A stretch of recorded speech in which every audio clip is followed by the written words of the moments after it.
Boundary হাঁকিয়ে মিরাজের century, সেটিও অস্ট্রেলিয়ার বিপক্ষে প্রস্তুতি ম্যাচে তাদেরই মাটিতে। বাকি ব্যাটাররা যখন খাবি খেয়েছেন সেই লাইন আপের বিপক্ষে ব্যাট হাতে মুশফিক তামিমের মতো ব্যাটাররা যেখানে খুলতেই পারেননি তাদের রানের খাতা, শান্ত সাদমান মুমিনুলরা যেখানে লম্বা করতে পারেননি নিজেদের ইনিংসটা, সেখানে বোলারদের সঙ্গে জুটি করে টিকে থেকে একা হাতেই বাংলাদেশের সম্মানটা যেন বাঁচালেন মেহেদী হাসান মিরাজ। তার ব্যাটই সমালোচকদের দিল জবাব, এখনো ফুরিয়ে যাননি তিনি। মিরাজের ব্যাটে ভর করেই অস্ট্রেলিয়া একাদশের বিপক্ষে বাংলাদেশ পায় লড়াই করার মতো পুঁজি। যদিও প্রথম দিনটা নিজেরা ব্যাট করে শেষ করতে পারেনি বাংলাদেশ, তার আগেই হয়ে যায় অল আউট। দিনের শুরুতে টসে জিতে আগে ব্যাট করার সিদ্ধান্ত নেন টাইগার অধিনায়ক নাজমুল শান্ত। ওপেনার হিসেবে নামেন দুই ব্যাটার সাদমান ইসলাম এবং তানজিদ হাসান তামিম। এদিন রানের খাতাটাই খোলা হয়নি তানজিদ তামিমের। হেনো জ্যাকবসের বলে স্যাম কনস্টাসের হাতে ক্যাচ দিয়ে তামিম ফেরেন ডাক হাঁকিয়ে ইনিংসের তৃতীয় ওভারেই। সাদমান এবং মুমিনুল মিলে এরপর ধীরে সুস্থে শুরু করেন রান সংগ্রহের কাজটা।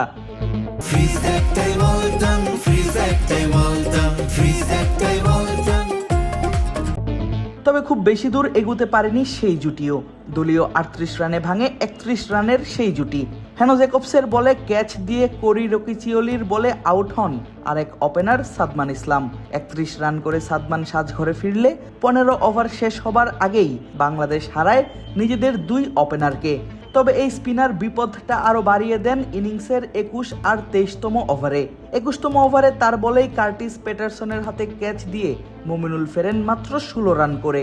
অপরদিকে দেশের অভিজ্ঞতম টেস্ট ব্যাটার মুশফিকুর রহিম খুলতেই পারেননি রানের খাতা। তবে উইকেটের অন্য প্রান্তটা ঠিকই আগলে রেখেছিলেন অধিনায়ক নাজমুল শান্ত।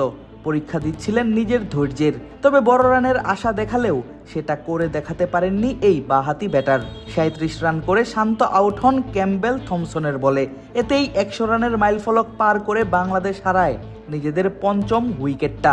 15 রান করা অমিত হাসান সাজঘরে ফিরলে বাংলাদেশ দেখা পায় একটি বড় জুটির।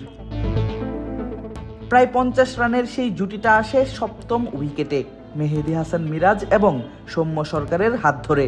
তবে মিরাজকে খুব বেশিক্ষণ সঙ্গ দিতে পারেননি লম্বা সময় পর টেস্ট দলে ডাক পাওয়া সৌম্য সরকার। সেই কোরি রকিচিওলির বলেই সাজঘরে ফেরেন এই ব্যাটার। তবে হাল ছাড়েননি মিরাজ, তুলে নেন বাংলাদেশের হয়ে প্রথম ইনিংসে একমাত্র ব্যক্তিগত 50টা। জুটি গড়েন তাইজুল ইসলামের সঙ্গে।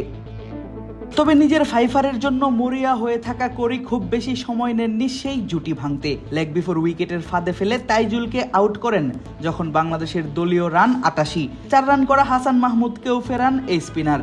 শেষ উইকেটে খালেদ আহমেদের ক্যামিওতে বাংলাদেশ পার করে 200 রানের মাইলফলক। তবে মিরাজ এগিয়ে যান দুর্দান্ত গতিতে। তার হাঁকানো ছক্কায় ভর করেই বাংলাদেশ পার করে 250। পরের ওভারেই 4 হাঁকিয়ে তুলে নেন নিজের সেঞ্চুরিটাও। শেষমেশ খালেদ আউট হলে 263 রানে থামে বাংলাদেশের ইনিংস। আর 109 রান করে অপরাজিত থাকেন মেহেদী হাসান মিরাজ। আদিব আশরাফ, ক্রিক ফ্রেঞ্জি।